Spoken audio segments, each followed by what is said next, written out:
Uniclac.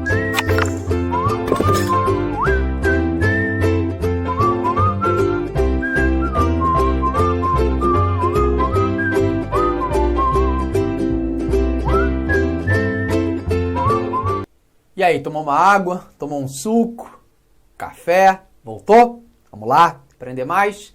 Bom, nosso próximo tópico, ponto aí para o seu caderno, são as defesas do reclamado. É claro, quando a gente fala em defesas do reclamado, eu vou elencar com você aqui as principais defesas, mas fiquem bem tranquilos em relação à nossa prova, né? O que a prova mais gosta de perguntar, e o que vai cair, claro, é em relação à exceção. Essa resposta, a exceção, porque eu falo defesa do reclamado, defesa do réu, resposta do réu, tudo é sinônimo. São as exceções. Nosso edital sempre é muito claro, exceções. Então, as exceções, despedimento, suspeição, são as que mais aparecem em prova. Pois bem, só para fazer uma análise, um panorama aqui. Em que momento processual, Renzetti, eu falo em defesa do reclamado? Em que momento processual eu vou pensar e falar em resposta do réu? Tem que lembrar, quando o juiz abre a audiência, o juiz tenta conciliar as partes, faz a proposta. Existe proposta conciliatória? Não. Aí passa-se, então, a defesa.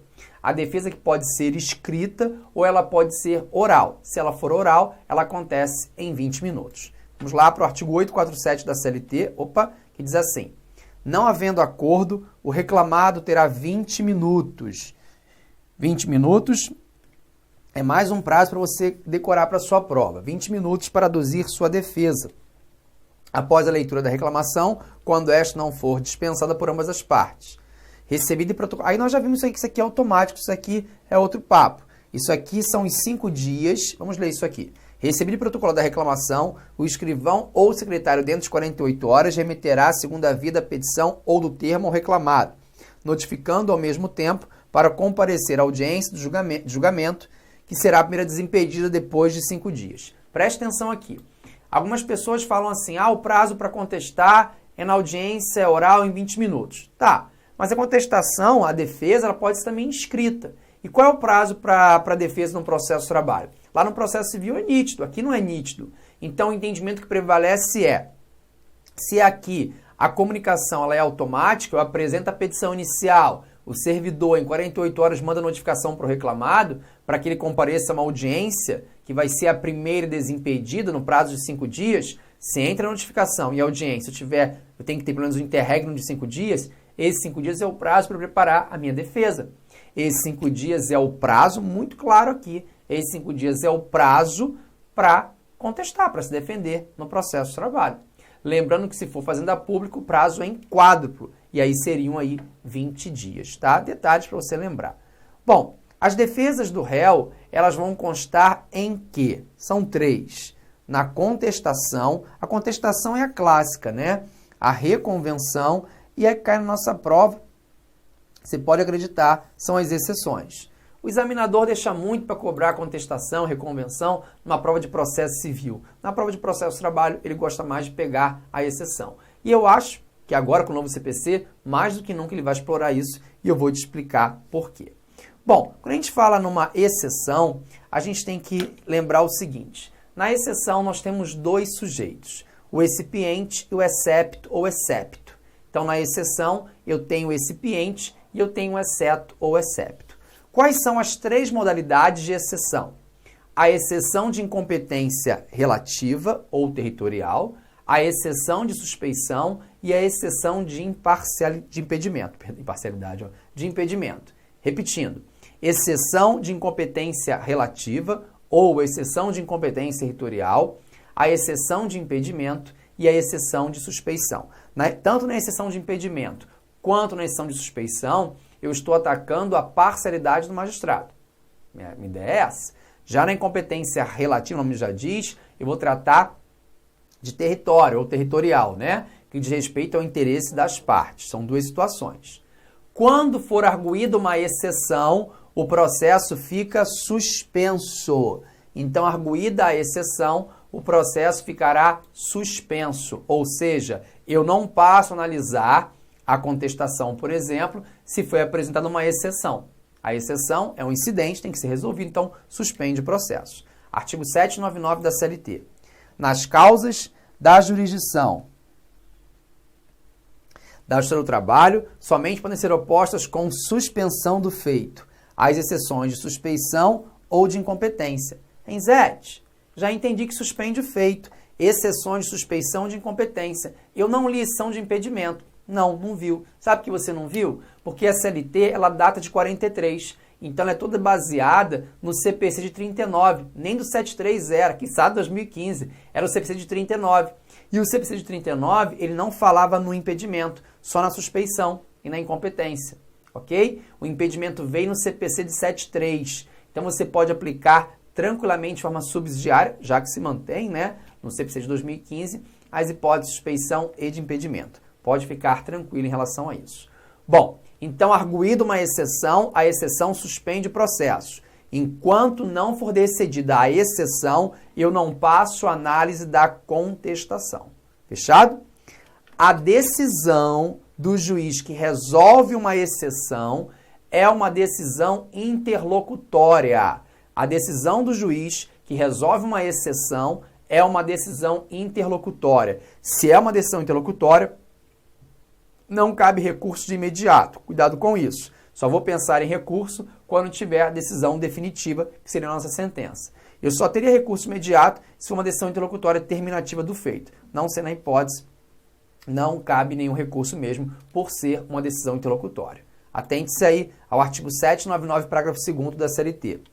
Das decisões sobre exceções de suspeição e incompetência, e pode incluir também aí, claro, o impedimento, salvo quanto a estas terminativas do feito, não caberá recurso.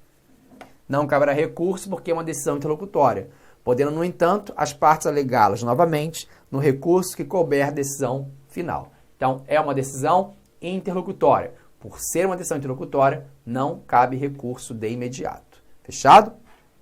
Mas nós temos aí uma exceção que eu vou já comentar com você da súmula 214. Segura um pouquinho aí. Bom, se houver diversas exceções, porque elas são diferentes, se tiver diversas, se tiver uma exceção de incompetência relativa, se tiver uma exceção de suspeição, se tiver uma exceção de impedimento, qual é a ordem para apreciar? Da mais grave à mais branda. Então a ordem vai ser, primeiro, a exceção de impedimento do magistrado, depois a suspeição e, por fim, a incompetência relativa. Estou indo do mais grave ao menos grave, né? Quis assim o legislador.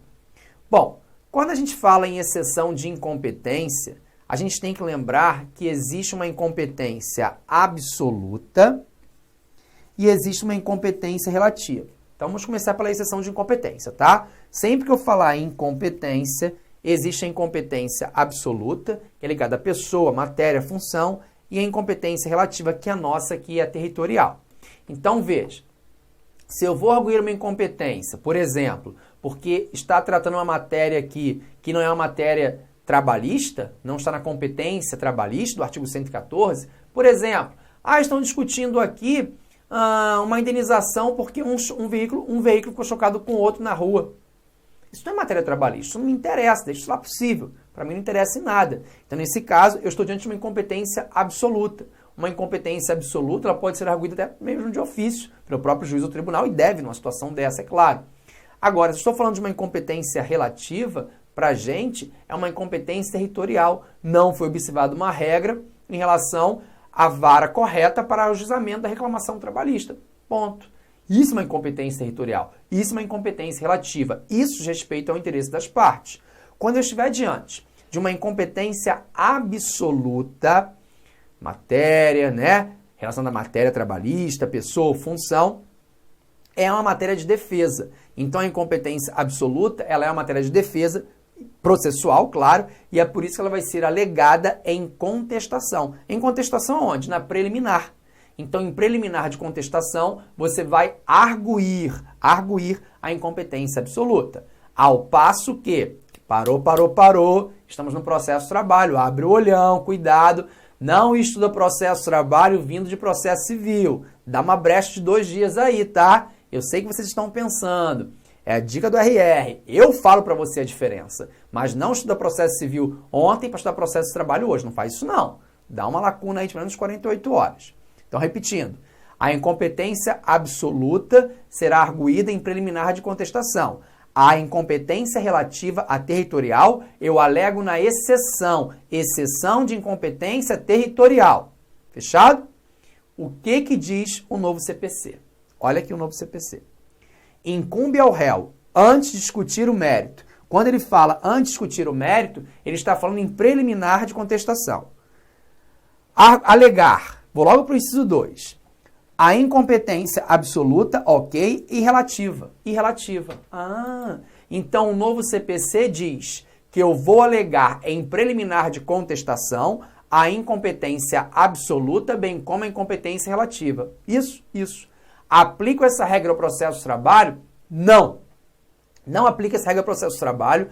Você abra bem o seu olhão para a hora da prova. Veja. Na prática, isso aqui não é um curso de prática para advogados. Não, é um curso ponto a ponto para sua aprovação no TRT. É o seu sonho. Então preste atenção aqui. Num curso de prática, o pessoal pergunta: professor, posso fazer em preliminar de contestação, alegar a exceção de incompetência territorial? Pode, tranquilamente. No processo vale vigor o princípio da simplicidade. Mas para sua prova não, porque os dispositivos referentes à exceção, eles não foram revogados com o novo CPC. Claro que não. Se eu tenho regras próprias aqui no meu processo de trabalho, eu vou ter que seguir as regras próprias. Para o seu curso de processo civil é assim, por isso que eu falo. É perigosíssimo você vir de uma aula de processo civil emendando com processo de trabalho. Nunca faça isso. Nunca faça isso. Nem falei isso no início do curso, mas estou falando agora. Nunca faça isso. Isso é perigoso. Lá, hoje, eu alego tudo em preliminar de contestação. Para a nossa prova, não. Para a nossa prova, nós vamos sim ter a peça própria, autônoma, chamada exceção de incompetência relativa ou exceção de incompetência territorial, como você preferir. Fechado? Tranquilo? Você veja, novo CPC, volte por favor, ele fala que em preliminar de contestação vou discutir a incompetência absoluta e relativa, e se for um impedimento ou uma suspeição, em uma petição específica, em separada. Fala o artigo 146. Quer dizer, ele não tem essa peça própria. Nós temos. Nós temos a exceção de incompetência relativa, nós temos a exceção de suspeição e nós temos a exceção de impedimento. Temos peças próprias para tudo. Fechado? Tudo bem? Vamos seguir.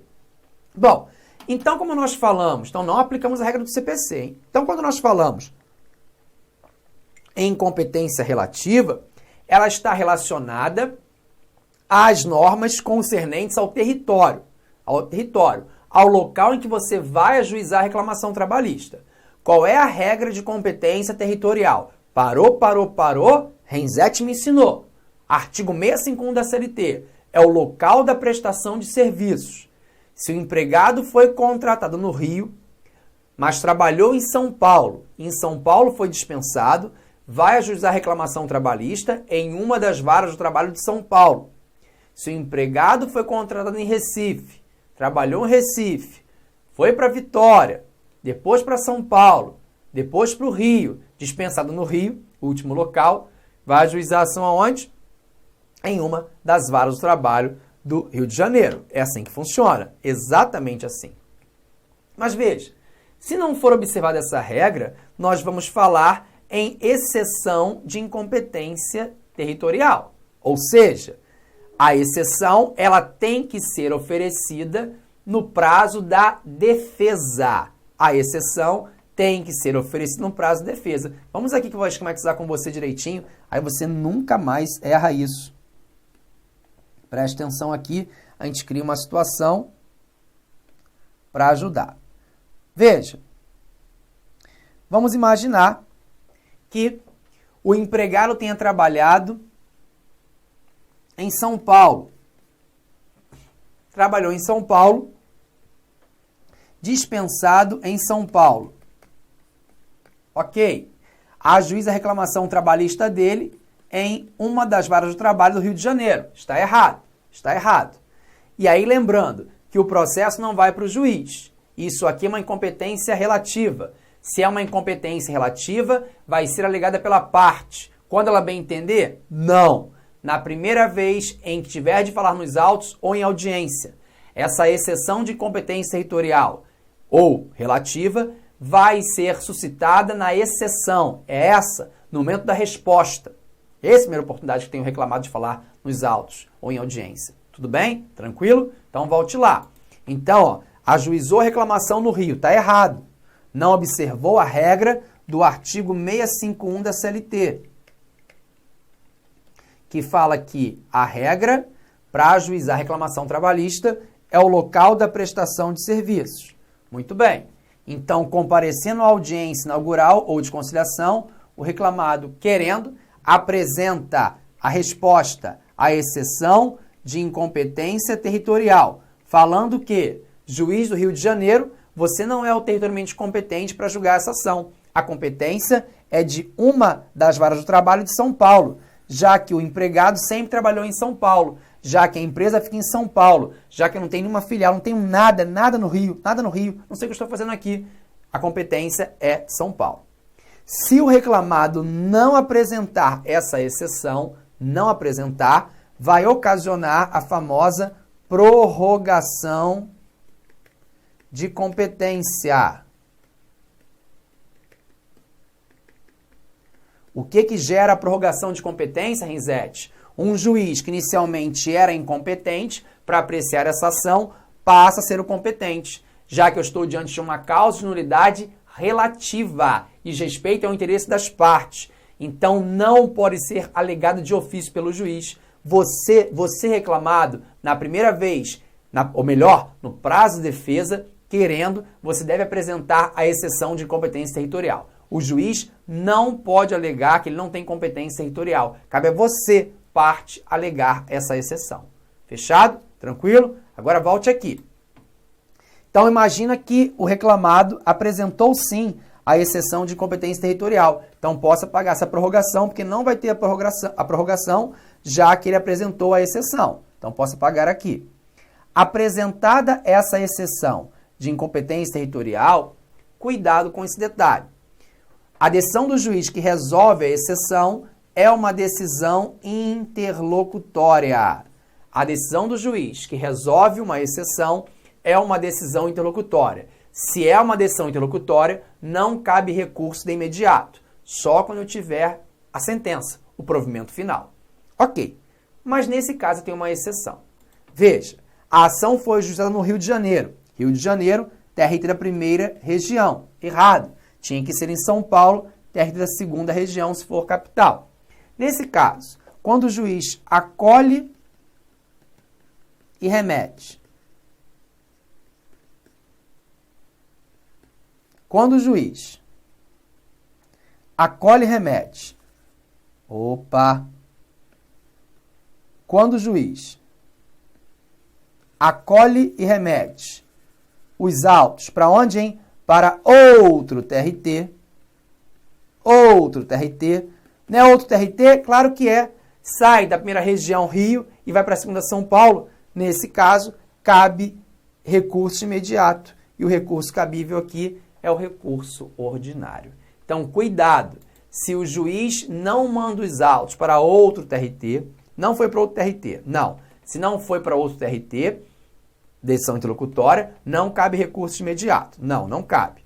Agora, se ele mandar para outro TRT, vai ter na prova outro TRT ou essa notícia, outro TRT, aí cabe recurso imediato, mesmo sendo uma interlocutória. Súmula 214 do TST, a letra C, né, que é que mais cai na sua prova, diz assim: na Justiça do Trabalho, nos termos do artigo 893, parágrafo 1º da CLT, as decisões interlocutórias não ensejam recurso imediato. Ok, salvo nas hipóteses de decisão, aí vem a linha C, que acolhe a exceção de incompetência territorial com remessa, acolhe e remete, grava isso vai grudar em você.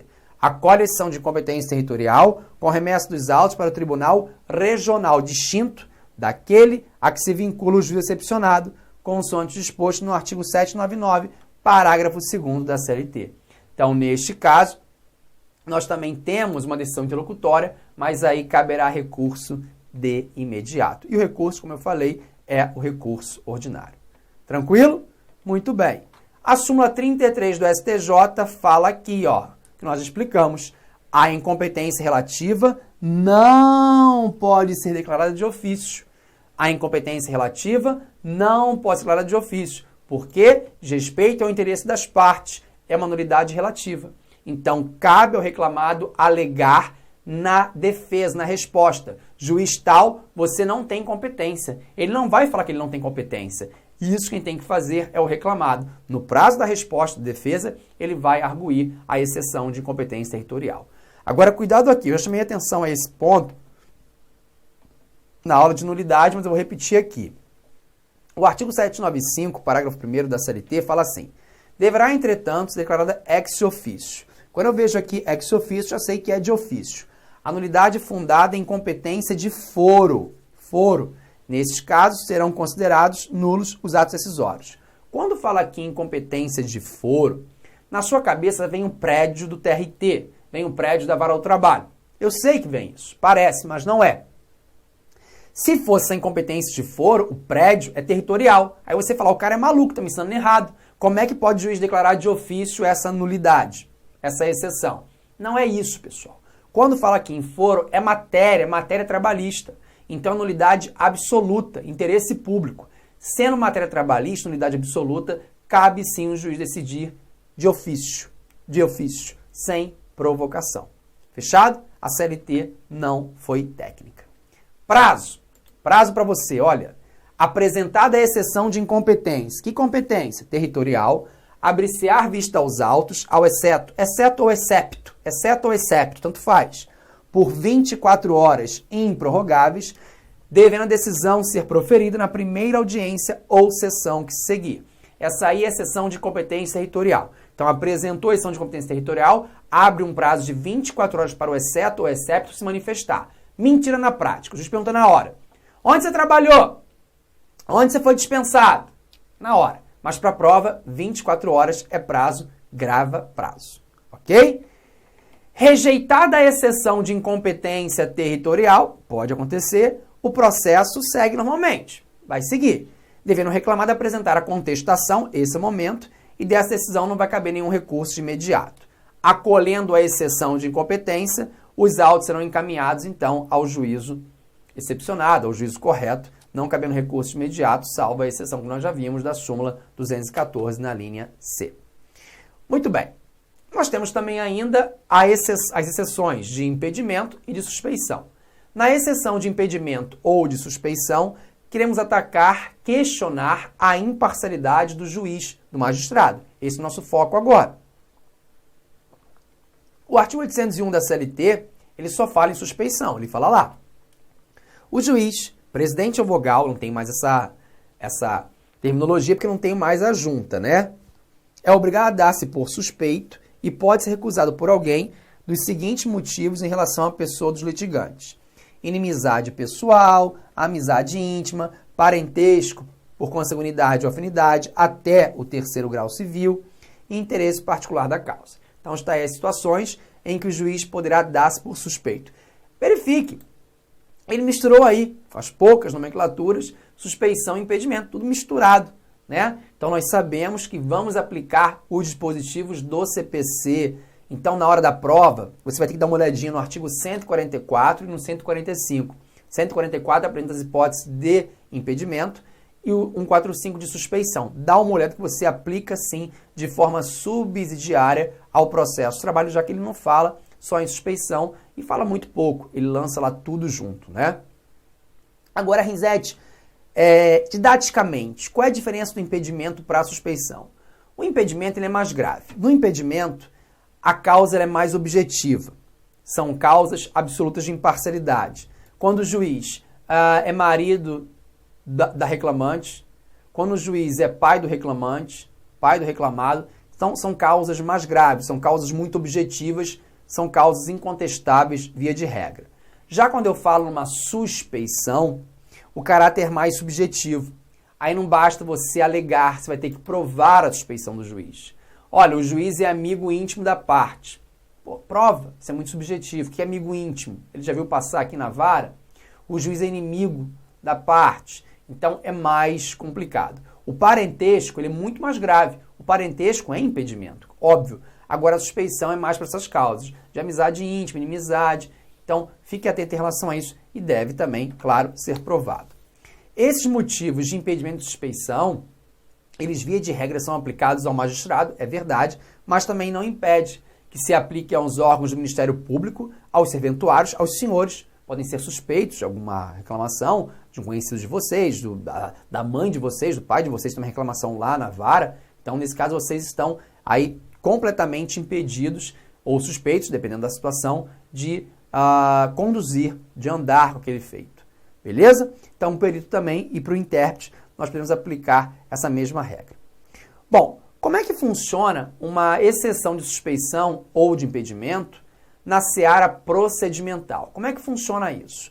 O artigo 802 da CLT fala assim: apresentada a exceção de suspeição, aí você já sabe, ou impedimento, o juiz ou tribunal designará audiência dentro de 48 horas para a instrução e julgamento da exceção. Parou. Lendo esse dispositivo, a conclusão aqui é muito clara. Se for apresentada uma exceção de suspeição ou impedimento, o juiz marca uma audiência de instrução no prazo de 48 horas para ele decidir. Espera lá. O juiz vai decidir se ele é suspeito ou impedido? Isso ele tinha que fazer de cara, de ofício. Se ele não fez, declinar, óbvio, chegou o processo lá, pode chegar, ele não tem culpa, o processo é da minha filha. Não, manda para outro. Se ele não fez isso e você apresentou a exceção, ele, juiz, vai julgar a exceção? Você acha que ele vai falar, eu sou impedido, eu sou suspeito? Claro que não. Então, eu não vou aplicar na seara procedimental as regras da CLT. Para a seara procedimental, eu vou aplicar as regras do Código de Processo Civil, que diz o seguinte, que uma vez apresentada a exceção, se o juiz não falar que ele é suspeito ou impedido, vai para o tribunal. O juiz dá informações no prazo de 10 dias e o tribunal vai decidir. Olha aqui, o artigo 145 do CPC. No prazo de 15 dias, a contar do conhecimento do fato, a parte alegará o impedimento ou suspeição em petição específica. Nossa, aqui na petição específica, você sabe que é a exceção. Dirigida ao juiz do processo, na qual indicará o fundamento da recusa, podendo instruí-la com documentos em que se fundar a alegação e com rol de testemunhas. Se reconhecer o impedimento ou suspeição, ao receber a petição, o juiz ordenará imediatamente a remessa dos autos a seu substituto legal. Caso contrário, determinará a autuação em apartado na petição e no prazo de 15 dias, falei 10, né? Desculpe.